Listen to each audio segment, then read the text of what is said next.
Hai, salam sejahtera kepada semua pendengar. Jom kongsi kisah seram. Bertemu lagi kita dalam kisah seterusnya. Kisah kali ini dikongsikan oleh pendengar kita bernama Puan Rolani dari Semenanjung, Malaysia. Saya agak kurang pasti kerana tidak tertera dari negeri mana.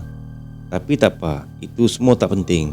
Apa yang penting adalah beliau sudi berkongsi dua buah kisah seram kepada kita semua. Dan kisah yang pertama ini bertajuk Kisah Misteri Kehilangan Buku Novel Salina yang ditulis oleh Dato' A. Samad Said. Dan itu adalah antara novel kesayangan ibu kawannya. Dan kisah ini diceritakan oleh kawannya kepada beliau. Kata Puan Rolani, pada ketika itu kawannya baru berusia 17 tahun. Dan kejadian aneh itu berlaku setelah ibu kawannya meninggal dunia. Ibu kawannya adalah seorang peguam dan banyak menyimpan koleksi-koleksi novel lama sastra Melayu. Jelas sekali menunjukkan ibu kawannya adalah seorang peminat sastra Melayu yang mendalam. Kerana nama kawannya sendiri juga dinamakan bersempena dengan nama Sultan terdahulu.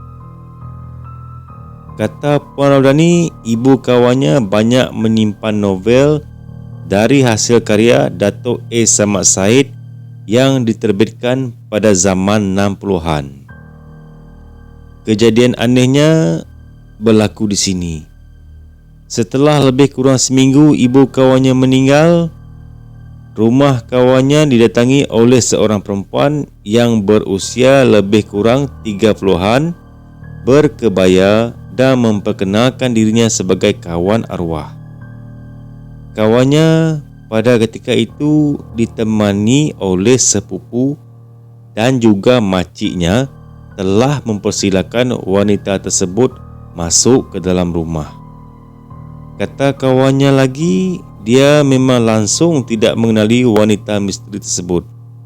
Apatah lagi, wanita tersebut jauh lebih muda dari arwah ibunya.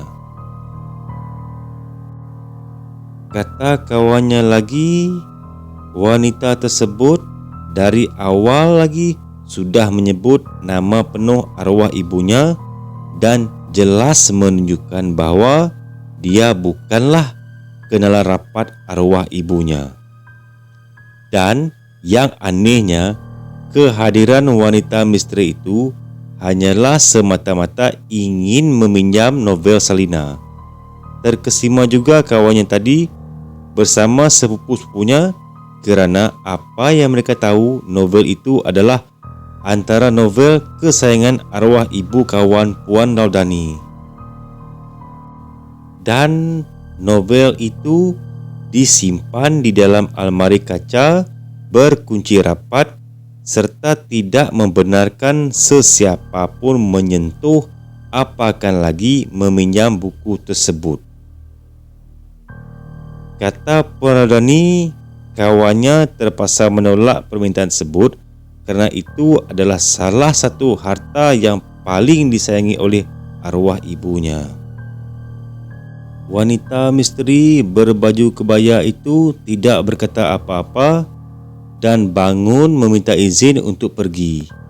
Kata kawannya lagi, secara detail dia tak berapa ingat tentang kejadian tersebut kerana kejadian itu berlaku sewaktu dia masih muda dan masih bersedih atas kehilangan ibunya. Tetapi apa yang kawannya ingat, setelah beberapa hari kejadian kehadiran wanita berkebaya itu, buku kesayangan ibu kawannya telah hilang sedangkan almari kaca itu berkunci.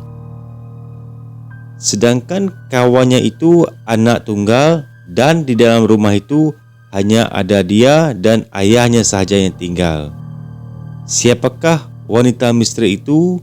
Bagaimana dan dengan cara apa dia datang? Tidak pula diperhatikan oleh kawannya kerana pada waktu itu kawannya masih bersedih. Tambah pula, wanita misteri berkebaya itu tampak jauh lebih muda dari arwah ibunya dan dia tidak yakin bahawa wanita misteri itu adalah kawan ibunya. Dan kehilangan buku novel kesayangan arwah ibunya hilang dan lesap begitu saja. Sehingga kini buku itu masih tiada jawapan di mana dan bagaimana buku itu hilang. Okey, beginilah perkongsian pertama oleh Puan Rodani kepada kita. Kebenarannya hanya kita sendiri yang menilaikannya, dan anggaplah ia sebagai hiburan mistik dan seram kita. Marilah kita sedekahkan Al-Fatihah kepada arwah ibu kawannya, dan semoga rohnya ditempatkan bersama dengan orang-orang yang beriman. Amin. Dan kisah yang kedua akan saya ceritakan di siri yang akan datang. Seperti biasa, saya berharap para pendengar akan sentiasa menyokong saya dengan cara like, share, komen dan subscribe di channel saya ini. Dan bantulah saya mencapai misi dan matlamat saya sebagai seorang content creator dalam YouTube ini. Salam.